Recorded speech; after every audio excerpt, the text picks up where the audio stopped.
What is going on, everyone? My name is Andy. Welcome back to another FPL video. And this one is some very early thoughts ahead of the Game Week 28 deadline, which is just over a week away. So I'm going to talk about the Isak injury, FA Cup this weekend, what my team is looking like for Game Week 28, plus a bit more as well. So if you enjoyed the video, make sure to give it a like. Hit that subscribe button if you haven't done so already. Let's get into it. So let's start with Alexander Isak, who missed Game Week 27 completely through injury. Whether or not you are happy about that probably depends on who you had on the bench. I had Ethan Nwaneri for a massive 3 points, so it probably would have been better for me if Isak had played. He missed out with a slight groin problem. Eddie Howe said after the game that he doesn't envisage it being a big problem. And the good news is, before Game Week 28, we've got an FA Cup 5th round game for Newcastle against Brighton at home. So we'll know if Isak's in the squad, how many minutes he gets, and we'll get another update from Eddie Howe ahead of that match, plus another one ahead of the West Ham game in Game Week 28. So I wouldn't make any rash decisions around Isak. The thing that worries me a little bit is the Carabao Cup final after that West Ham game, which is why Newcastle are blanking in Game Week 29. I just think at the moment that's the most important thing to Newcastle. They are in a race for top 4. There is a genuine chance that they could get that. But the Carabao Cup final is a genuine chance at a trophy. It's going to be difficult because it's Liverpool, of course. But I just think that if Isak is in any way a slight risk, they just won't risk him. Why risk him for a game away to West Ham where you can maybe get a result without him when you've got a Carabao Cup final coming up? So let's see how many minutes he gets in the FA Cup and what Eddie Howe says. But I think if there's a chance he's going to miss 28 and you've got that blank in 29, there needs to be a serious conversation around selling him, even if you've got lots of money tied up in him, because team value is important, but so are points. And if he's going to miss 2 game weeks and not be back until Game Week 30, maybe there is more reason to look to take him out of your squad, and he will drop in price. So if you're worried about the amount of money you've got tied up, I would predict if he misses 28, he'd probably drop at least 0.2 million before you need him again in Game Week 30. So he would be a little bit cheaper to buy back, and maybe he drops a bit more. Maybe I get it completely wrong and he doesn't drop at all, but I'd find that very unlikely.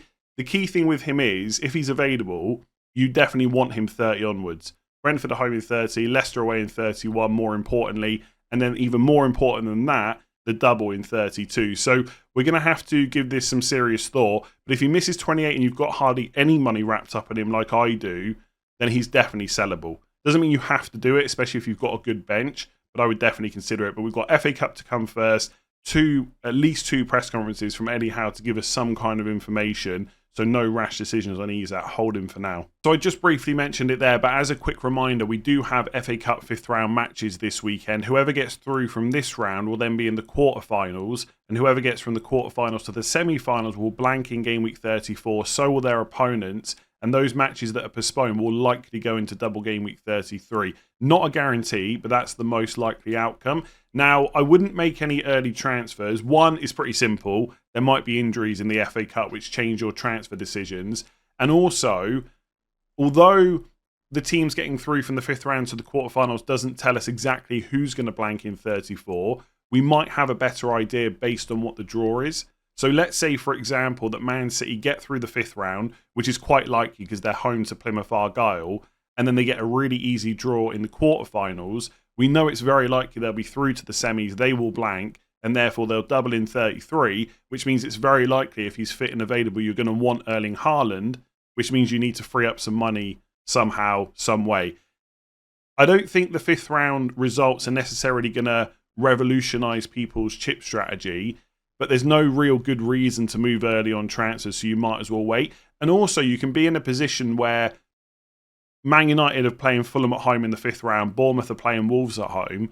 Let's say Bournemouth and Man United both win, and then they get drawn against each other in the quarterfinals. Well, they're playing each other in Game Week 34. So if they're both through to the quarters and they're playing each other, one of them has to go through to the semi-finals. Therefore, we know this fixture will definitely be a blank in 34. And it's almost certain that Bournemouth and Man United will then double in 33. And that might change how you feel about future transfers, chip strategy and stuff like that. So just a reminder, no Premier League matches this weekend because of the FA Cup 5th round. Make sure you hold your transfers for now. So let's talk about the Crystal Palace dilemma. I had a quick look at the early transfers in for Game Week 28, and they're heavily favoured towards Crystal Palace players. So for goalkeepers, Dean Henderson is the second most transferred in player. Munoz is the most transferred in defender. Sarr is third for midfielders, just behind Kluivert and Szoboszlai. And then, as you might expect, Mateta has the most transfers in for forwards, followed by Cunha. Now, if you're free hitting in 29 and you've decided that's your strategy, it makes a lot of sense to be bringing in Crystal Palace players this week because Ipswich at home is a good fixture. Palace playing very well at the moment. Then they blank in 29, but it doesn't matter because you're free hitting. They got Southampton away in 30, another great fixture. Brighton at home in 31, not bad. They can definitely win that. And then it's a double in 32, followed by Bournemouth at home in 33. Now, Palace might not double in 33, but what they've got before that, it makes absolute sense to load up on them. If you're tripling up on Palace because you're on free hit 29, Mateta, Munoz, definitely two of the best three. And then it's about picking that last spot. If you've got a spare midfield slot, you could go Eze or Sarr, maybe Dean Henderson in goal. You don't necessarily need to be tripled up, but Mateta and Munoz look absolutely great right now. So free hit 29, easy decision. The dilemma really comes if you're not free hitting 29. Do you still buy Crystal Palace players? Unfortunately, and I feel for my own team a little bit trapped, I'm going to talk about it later, I think we've got to ignore them because they don't have a game in 29. So unless you're sat there with 4 or 5 transfers, your team already looks pretty good for 29, and you can bring in Mateta and Munoz and then maybe bench them or transfer them back out because you've got that luxury of having so many spare transfers saved up, I think you've got to ignore them. I'm sat there with one free move. I don't think I can bring in like a Munoz or a Mateta who's then going to hurt me in 29. I've just got to hope that the damage in 28 for these quite highly owned players is minimised, and then figure out what I want to do from game week 30 onwards, which might involve wildcarding. I haven't quite decided when I'm going to do that yet. It might be 31, but triple Palace, or at least double against Southampton away, plus Newcastle players against Brentford at home, both before they have a decent 31 fixture and a double in 32. It looks pretty easy, right, and pretty obvious. So it's a really frustrating position to be in right now, knowing you haven't got these very good players and you have to ignore them for the blank. And this happens every season, by the way. There's always players you miss out on because they don't have a fixture, and sometimes you get heavily punished and sometimes you don't. But I think the strategy has to be they haven't got a fixture. If you've not sat there with 3, 4, 5 transfers, you've probably got to ignore them. But if you're on free hit 29, easy decision, just bring them in right now. Well, after the FA Cup, don't make early transfers. So I decided to save most of your questions until next week's videos, but I did include this one. It's surely the final time to decide whether to commit to free hit 29 or not. If free hitting, how do we navigate the rest of the season? So for blank and double game week strategy, I'd always recommend following Ben Crellin on Twitter, Planet FPL, podcast and YouTube. They do lots of great stuff around this. My assumption hasn't really changed from last time I spoke about it. It'd be very handy to have one of free hit or wild card to manage that period between game weeks 33 and 35. So blanks in 34 based on the FA Cup semi-finals. Most of those fixtures will likely go to double game week 33, and it's likely you'll want some of those players that blank in 34 from 35 onwards for the rest of the season. So if you use your free hit in 29, where do you use your wild card? Probably in game week 35, as things stand. And a lot of people don't like that because it's only 4 game weeks left of the season. But that's probably the best way to use it. Because if you look at how the rest of the season lines up, this is a graphic from Ben Crellin on Twitter. Let's say you free hit 29. Hopefully, you do that partly because you're loaded up on Palace and Newcastle players who have good fixtures in 30-31, but also definitely double in 32. So you're pretty well covered for that. You've then got a double to manage in 33, but if you wildcard that week, some of the teams that are doubling will obviously be blanking in 34, and you've got no free hit to cover that. So the likely best strategy will be to use transfers for the 33 double and the 34 blank, and then wildcard out of that mess for the rest of the season. By the way, it might not end up like that. Based on what happens in the FA Cup, both this weekend and in the quarterfinals, things might look slightly different, and actually an early wildcard might work better. Like if you have teams that are blanking in 34 but they're not that important for the rest of the season, you can maybe wildcard in 34 and then only have the double in 33 to worry about. So there's no perfect scenario, right? You might run into issues if you free hit 29. You might also run into issues if you wildcard in 30 or 31 and just play through the blank. A lot of this is going to be dictated by what your team looks like right now. Few notes to make. it's possible that Newcastle and Palace could also double in 33. If that happens, free hit 29 will be feeling pretty good. Because if you've got 5 to 6 players from Palace and Newcastle that are doubling in 32 and 33, you've got less players to have to bring in for that double in 33. Therefore, fewer transfers. You can save them for the blank instead. You might run into a situation where neither Newcastle or Palace double in 33. Then you've got to transition your 5 to 6 players from the double in 32, or maybe 4 to 6 players to possible double game week players in 33, which might be an issue, but I really wouldn't worry about it too much because let's say for me, who's not going to free hit in 29, I'll almost certainly have to wildcard in 30 or 31, bring in those same Palace and Newcastle players for the double, and then still have to worry about how my team's going to be set up for 33. The difference would be I would free hit in the blank, so I wouldn't be worrying about what teams are not playing. So there's no perfect scenario for Palace and Newcastle to both double in 33. You need Palace to get through to the FA Cup semi-finals, which based on the odds right now is probably not that high because Arsenal, who they play in 34, are already out. So they can't get through to the semi-finals. So you need Palace to get to the semis. For Newcastle to double in 33, you need Newcastle or Ipswich to get through to the semi-finals. Ipswich have got Forest away in the 5th round, so that's going to be quite difficult. Newcastle, maybe they get all the way through. A lot will depend on what the draw is in the quarterfinals. So basically, the colour coding of this graphic, yellow is confirmed doubles, blue is likely double game week based on odds in 33, orange is possible, then the light red is possible blank game week, and then the dark red is likely blank game week. So Man City, for example, very likely to double in 33 and blank in 34 because they got a really easy fixture in the 5th round and they'll be heavy favourites, whoever they get in the quarterfinals to go through. So this might look a little bit different after the 5th round, and maybe I'll cover this again next week, but essentially, as it stands right now, I'm pretty sure if you free hit 29, likely course of action will be to wildcard in 35, and that's it. As for the other chips, it depends what combination you've got left, but essentially assistant manager is going to be 31 to 33,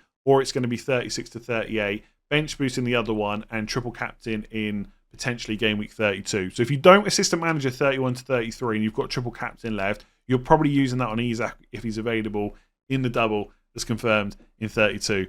Anyway, yeah, I think for the most part, you play through the blank and you wildcard in 30, 31, you free hit in 34, or if you free hit 29, you wildcard 35. We might cover this again next week. So let's just go through some of my midweek notes. So Mikel Arteta confirmed that Saka and Martinelli won't be back until game week 30 onwards, so that's after the international break. So if you're someone that's picked up Ethan Nwaneri recently, or you're thinking about bringing him in because he's so cheap, it does look likely that he'll continue to start. He did go off again towards the 80th minute with cramp, which is a little bit of a worry, but obviously he is a young player. But I just think as long as he's fit and available, he has to start at the moment because of the amount of injuries that Arsenal have got.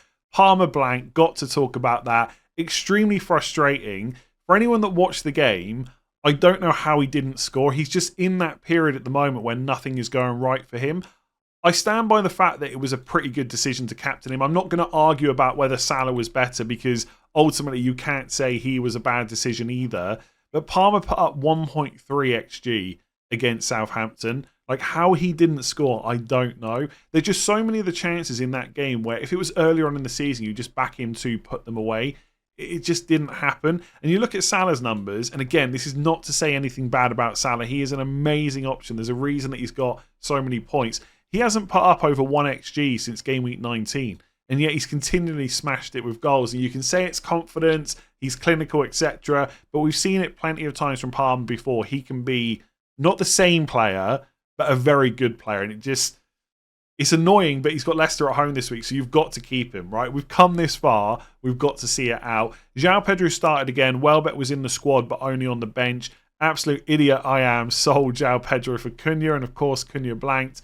I think with João Pedro, if you're an owner, you can just reassess it week by week, but I still wouldn't buy him. I still think there's too much risk there. When Welbeck is fit, we know it's possible that he starts number 9, João Pedro comes out, and Ruta starts at the 10 instead, so I'll just ignore him.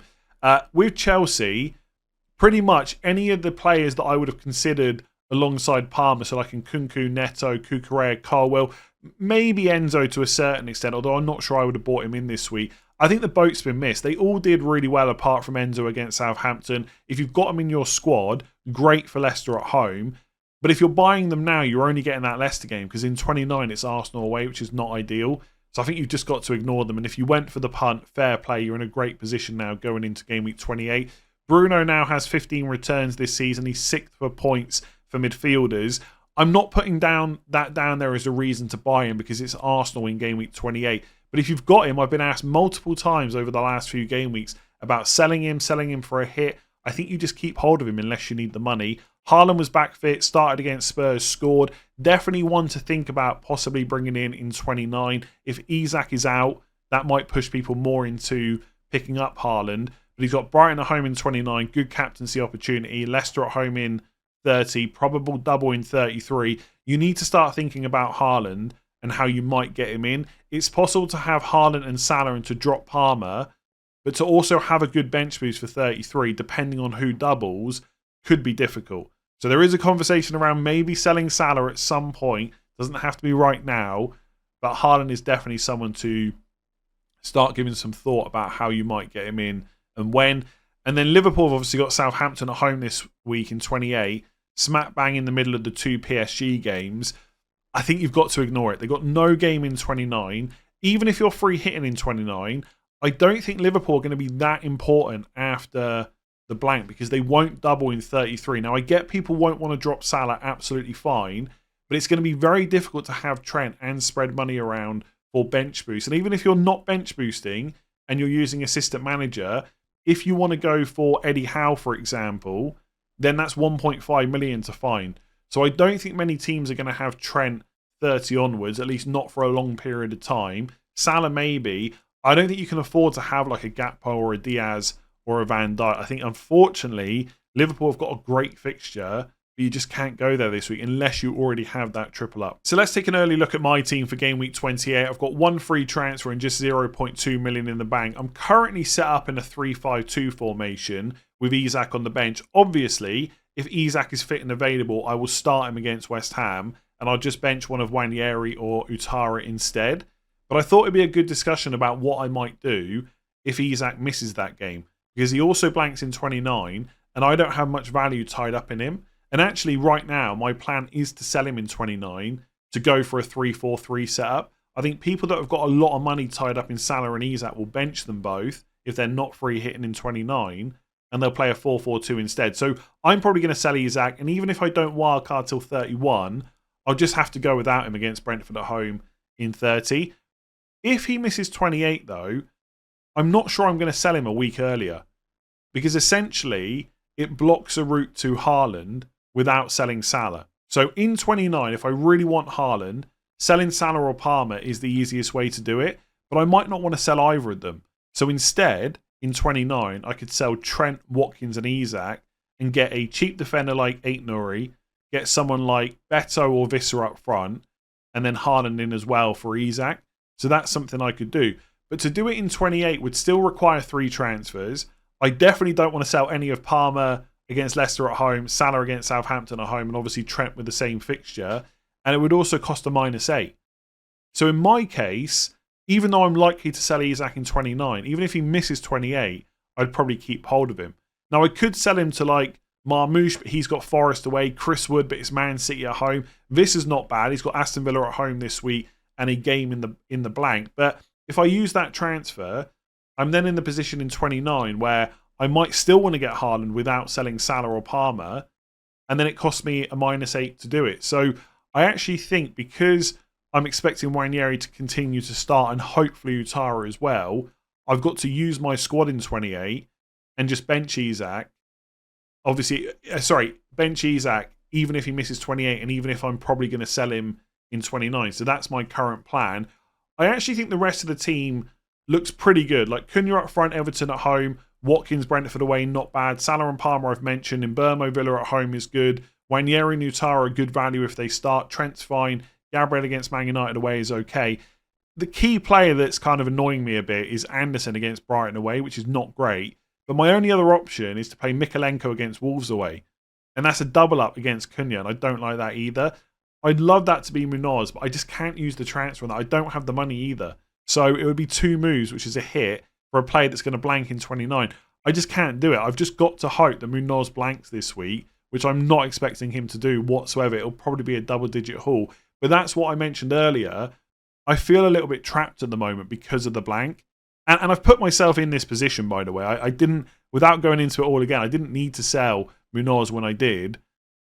But it's just unfortunate. I've probably just got to play Anderson. So the plans really are to make no moves this week. I want to, if I can, go into 29 with 2 free transfers and then just decide what I want to do about Haaland. I might get to 29 and not even buy him. Right? I might go elsewhere, but I want to leave the option open, and I want to leave several options open. So I could sell Palmer, I could sell Salah, or I could just hold both. So I'm probably going to hold Isak this week regardless, and hopefully roll the transfer. And I'd probably bench Utara if Isak is fit as it stands, because I'm pretty confident Wanyeri will start. With Evan Nielsen back now, Utara is maybe a little bit less confidence there. Anyway, if you enjoyed that, make sure to give it a like, hit that subscribe button, rate 5 stars if you listen on podcast, and I'll catch you again next week for more videos.